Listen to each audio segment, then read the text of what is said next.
Hello. आजच्या व्हिडिओमध्ये discuss करूया कॉन्क्रीट फिगर्स.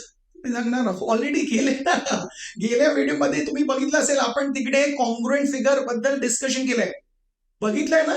नाही बघितलं तर बघून घ्या, त्याचं लिंक मी तुम्हाला डिस्क्रिप्शन मध्ये दिले. एक छोटा रिव्हिजन करूया. कॉन्क्रीट फिगर्स म्हणजे काय? बघा इकडे दिलंय, हे दोन सर्कल्स कॉन्क्रीट आहेत का? आहे. तुम्ही सांगणार एक्झॅक्टली फिट होत आहे का? कारण त्यांचं शेप सेम आहे आणि साईज पण सेम आहे, आणि आपल्याला त्याचं सिम्बल पण माहित आहे. Concrete same shape same size. Okay. पण आता आपण डिस्कस करणार आहोत सिमिलर फिगर्स बद्दल. इकडे मी सांगितलं पण होतं की कॉन्ग्रुएंट फिगर्स समजलं तरच आपल्याला सिमिलर फिगर समजणार आहे. ओके. सिमिलर फिगर्स समजण्यासाठी मी हे सर्कल मोठं केलं. आता बघा, हे दोन्ही तुम्ही बघा, हे दोन्ही सर्कल्स कसं आहे, तुम्ही सांगणार सिमिलर आहे. सिमिलर आहे म्हणजे, सिमिलर आहे म्हणजे काय? सिमिलर म्हटलं तर काय? सिमिलर म्हटलं तर तुम्ही सांगता ओके, एक सारखं दिसलं पाहिजे पण एक्झॅक्टली सेम नाही.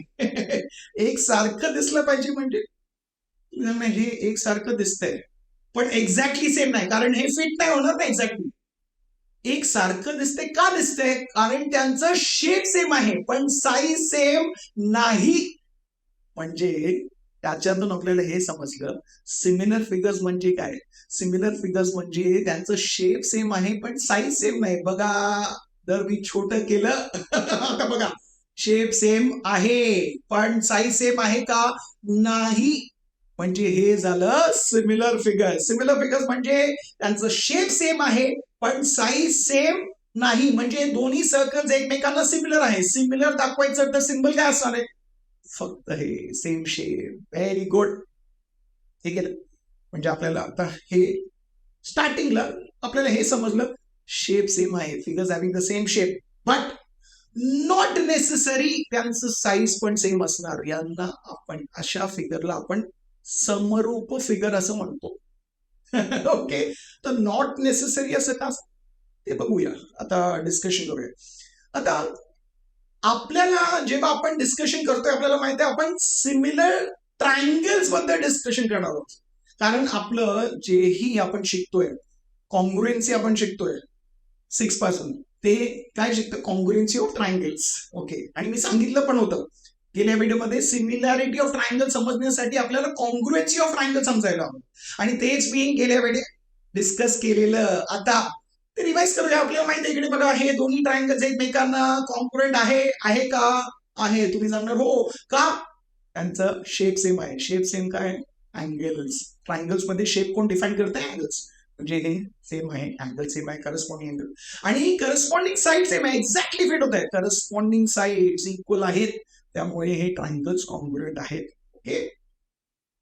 पण आपण डिस्कस करणार आहोत सिमिलॅरिटी ऑफ ट्रायंगल्स. म्हणजे तुम्ही सांगणार दोन ट्रायंगल जे एकमेकांना सिमिलर आहे, म्हणजे एकासारखं दिसतंय पण एक्झॅक्टली सेम नाहीये. ते कधी होणार? त्यांचं शेप सेम असायला पाहिजे. आणि मी तुम्हाला सांगतोय, सिमिलॅरिटी जे आहे ना, ते तुम्ही रोज यूज करतायत.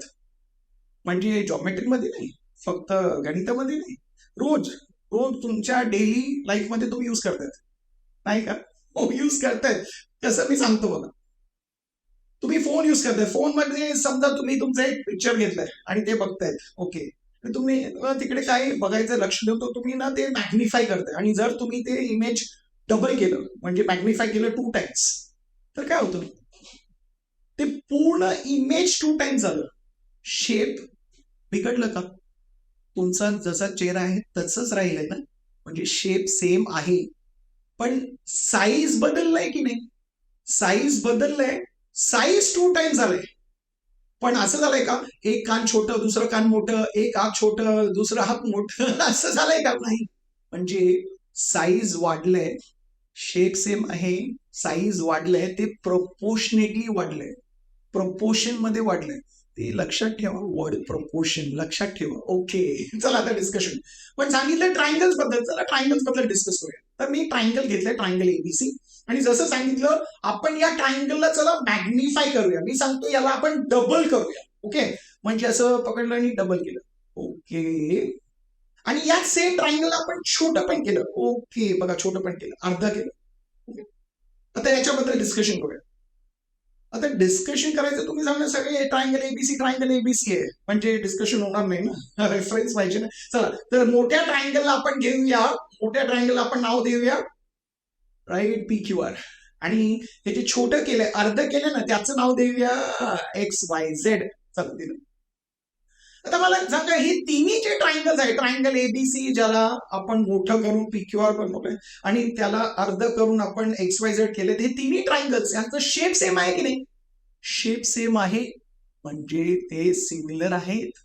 शेप सेम आहे आणि ट्रायंगल मध्ये शेप कोण डिफाईन करताय? अँगल. ओके, म्हणजे तुम्हाला मी ट्रायंगल एबीसी मध्ये अँगलचं मेजरमेंट नाही देतोय पण मार्किंग देतोय. चला मार्किंग दिलं.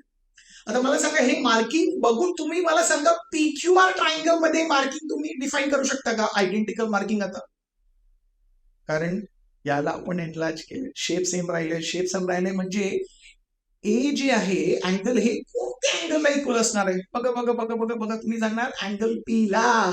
Very good. आणि बी अँगल बी कशाला इक्वल असणार आहे? अँगल क्यू ला. आणि अँगल सी कशाला? अँगल आर ला. Very good. तसंच बघितलं तर हे जे छोटं आहे याच्यामध्ये ते पण सोपं आहे. ओके, ए आणि एक्स इक्वल आहे, बी आणि वाय इक्वल आहे, अँगल सी आणि अँगल झेड इक्वल आहे. म्हणजे आपण इकडे सांगतो की तिन्ही ट्रायंगल्स जे आहेत ते तिन्ही ट्रायंगल्स एकमेकांना सिमिलर आहे, समरूप आहे. Very good. राईट, म्हणजे तिन्ही ट्रायंगल्स एकमेकांना समरूप आहे. समरूप असताना काय होत आहे? करस्पॉन्डिंग अँगल जे आहेत ते एकमेकांना इक्वल असतं. हे आपल्याला समजलं. Very good. चला आपण ट्रायंगल्स बद्दल सांगू. आणि तीन ट्रायंगल्स आहे आपण दोनच घेऊया, म्हणजे ट्रायंगल एबीसी आणि ट्रायंगल पी क्यू आर, नंतर एक्स वाय झेड. चला तर आपल्याला हे एक समजलं की हे दोन्ही ट्रायंगल्स एकमेकांना सिमिलर आहे. ट्रायंगल एबीसी आणि ट्रायंगल पी क्यू आर एकमेकांना सिमिलर आहे. आणि हे सिमिलर झाल्याने काय झालं? कारण शेप सेम आहे. शेप सेम आहे म्हणजे अँगल सेम असणार. कोणतेही अँगल नाही, करस्पॉन्डिंग अँगल. म्हणजे तुम्ही सांगताय angle A congruent to angle P आहे, angle B congruent to angle Q आहे आणि angle C congruent to angle R आहे. हे आपल्याला समजलं. Very good.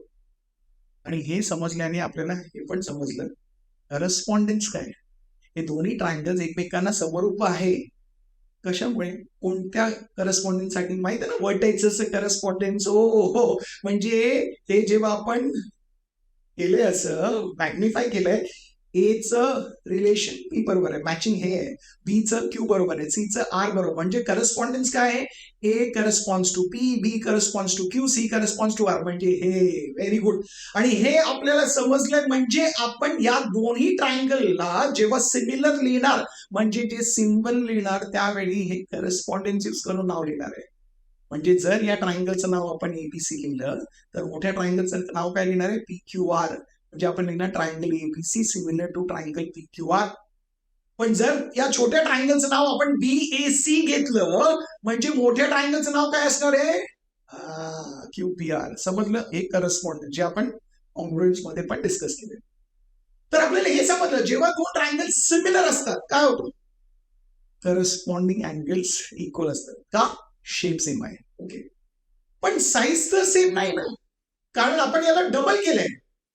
आता डबल केल्याने काय होणार आहे? साईज वाढले. साईज वाढले म्हणजे तुम्ही समजणार साईड जे आहे त्यांच्या लेंथ मध्ये काय बदल झाले. ओके, म्हणजे ट्रायंगल एबीसी मला साईडचं लेंथ दिलंय. ओके, तर आता सांगा मी याला डबल केलंय, मॅग्निफाय केलंय 2 टाइम्स, म्हणजे पीक्यूआरचे जे साईड्स आहेत ते डबल झाले असतील ना. म्हणजे AB 8 आहे तर या ट्रायंगल मध्ये कोणतं साईड डबल होणार? तुम्ही जाणार PQ मॅचिंग. 8चं काय होणार तिकडे? 16. Very good. आणि तसंच BC 10 आहे म्हणजे याचं करस्पॉन्डिंग साईड डबल झालंय म्हणजे तिकडे 20 होणार. Very good. तसंच ACचं जे करस्पॉन्डिंग आहे ते डबल होणार म्हणजे 12. म्हणजे प्रोपोर्शनेटली वाढलंय.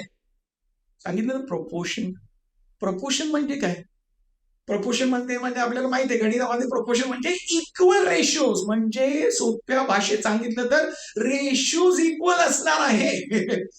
म्हणजे जर आपण एबीचं रेशो घेतलं त्याच्या करस्पॉन्डिंग साईड बरोबर, एबीचं करस्पॉन्डिंग साईड काय? PQ. रेशो घ्या AB अपॉन PQ म्हणजे 8/16 किती आलं? 1/2. नंतर बीसीचं रेशो घ्या त्याच्या करस्पॉन्डिंग साईड बरोबर ते क्यूआर बरोबर, म्हणजे बीसी अपॉन क्यूआर घेतलं किती आलं 10/20 म्हणजे 1/2. तसंच एसीचं पीआर बरोबर घ्या म्हणजे 6/12 किती आलं 1/2. हे रेशो आपल्याला इक्वल आलेत ना. म्हणजे आपल्याला समजलं काय, जेव्हा दोन ट्रायंगल सिमिलर असतात, समरूप असतात, तेव्हा तीन शेप सेम आहे म्हणजे करस्पॉन्डिंग अँगल्स इक्वल असतात. आणि ते साईज डबल झालं, इकडे प्रपोर्शन मध्ये वाढलंय, प्रपोर्शन सेम आहे म्हणजे रेशो सेम आहे करस्पॉन्डिंग साईडचं. समजून घ्या. समजलं. चला आता आपण ट्रायंगल एबीसी ला ते छोट्या ट्रायंगल बरोबर बघ, तर तरी पण तुम्हाला समजलं. आता अर्ध केलाय पण या ट्रायंगलला, म्हणजे ए बी 8 आहे म्हणजे एक्स वाय किती असणार आहे, त्याचं अर्ध असणार आहे 4. ओके, बीसी 10 आहे म्हणजे वायझेड किती असणार आहे 5. ओके, एसी 6 आहे म्हणजे एक्झेड किती असणार आहे 3. म्हणजे जर आपण रेशो घेतलं A B upon X Y 8/4 काय आलं 2/1. बीसी अपॉन वायझेड घेतलं 10/5 2/1. एसी अपॉन एक्झेड घेतलं 6/3 काय आलं 2/1. रेशो इक्वल आलं. Very good. म्हणजे आपल्याला हे समजले आता, जेव्हा ही दोन ट्रायंगल्स एकमेकांना सिमिलर असतं तेव्हा ते शेप सेम असतं म्हणजे करस्पॉन्डिंग अँगल्स इक्वल असणार आहे आणि प्रपोर्शन मध्ये असणार आहेत साईड, म्हणजे करस्पॉन्डिंग साईडचे जे रेशोज आहेत ते इक्वल असणार आहे. हे समजलं जेव्हा ही ट्रायंगल सिमिलर असणार. म्हणजे हे कंडिशन बरोबर आहे, म्हणजे याचं कॉन्व्हर्स पण करेक्ट आहे ना. ओके, म्हणजे आपल्याला हे समजलंय की दोन ट्रायंगल सिमिलर कधी होणार, जेव्हा ते शेप सेम असणार. शेप सेम म्हणजे तिन्ही ह्या pair of corresponding angles equal असायला पाहिजे आणि प्रपोर्शन मधलं असायला पाहिजे. काय साईड्स, करस्पॉन्डिंग साईड्स म्हणजे करस्पॉन्डिंग साईडचे रेशिओ इक्वल असलं तर ट्रायंगल सिमिलर असणार आहे, हे आपण समजून घेतो. पण जेव्हा आपण ट्रायंगल सिमिलर लिहितोय तेव्हा करस्पॉन्डन्स मध्ये लिहायचं नाव, ते तर आपल्याला समजतात. अँगल्स दिले म्हणजे अँगल्स बघितलं, अँगल जे इक्वल आहे त्याप्रमाणे आपल्याला वर्टाइसेसचं करस्पॉन्डन्स समजतंय. पण समजा म्हणजे आपल्याला हे समजलं की जर तीनही करस्पॉन्डिंग अँगल्स जे आहेत त्यांचं पेअर जर इक्वल आहे आणि रेशोज इक्वल आहेत करस्पॉन्डिंग साईडचं, ते ट्रायंगल सिमिलर असतं. तर ट्रायंगल जेव्हाही आपण सिमिलर लिहितो तेव्हा आपण करस्पॉन्डन्स बरोबर 1-to-1 करस्पॉन्डन्स बघून ठेवावं लागतं. तुम्ही सांगणार अँगल्स इक्वल दिलेत तर आपल्याला समजतं करस्पॉन्डन्स डायरेक्टली, अँगल्स इक्वल आहेत ते म्हणजे व्हर्टेक्स करस्पॉन्डन्स.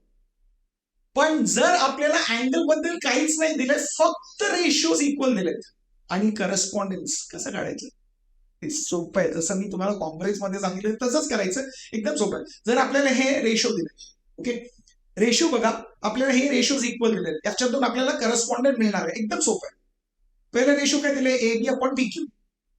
ट्रायंगलचं नाव आहे एबीसी, दुसऱ्या ट्रायंगलचं नाव आहे P Q. Okay, A B आहे इकडे म्हणजे राहिलं काय सी, पी क्यू आहे इकडे म्हणजे राहिलं काय आर, म्हणजे सी चं करस्पॉन्डर आर बरोबर आहे. व्हेरी गुड, समजलं बघा, व्हेरीफाय करा. तसंच बीसी अपॉन क्यू आर आहे, बीसी आहे म्हणजे राहिलं काय ए, क्यू आर आहे म्हणजे राहिलं काय पी, म्हणजे ए चं करस्पॉन्डन्स पी बरोबर आहे, बघून घ्या बरोबर आहे. आणि जेव्हा आपल्याला दोन रेश आणि जेव्हा आपल्याला दोन वर्टाइसेसचं करस्पॉन्डन्स मिळाले म्हणजे जे उरलं आहे ते थर्ड आहे. सोपं आहे. म्हणजे समजलं ना, जर आपल्याला फक्त रेशोज पण इक्वल दिले तरी पण आपण करस्पॉन्डन्स फाइंड करू शकतो. आता हे कॉन्सेप्ट समजलं की नाही, त्यामुळे मी सांगितलं सिमिलॅरिटी ऑफ ट्रायंगल्स जे आहे खूप इम्पॉर्टंट कॉन्सेप्ट आहे, पण त्यासाठी कॉन्ग्रुएन्स ऑफ ट्रायंगल्स इम्पॉर्टंट होतं. कॉन्ग्रुएन्स ऑफ ट्रायंगल्सचं नाही बघितलंय व्हिडिओ तर बघून घ्या, लिंक मी तुम्हाला डिस्क्रिप्शन मध्ये दिलंय. आता हे कॉन्सेप्ट समजलंय, बघून घ्या अजून, म्हणजे तुम्हाला एकदम इंटरेस्टिंग वाटलंय आणि आवडलंय तर व्हिडिओला लाईक करा आणि तुमच्या मित्रांबरोबर पण जर हे शेअर करायचंय.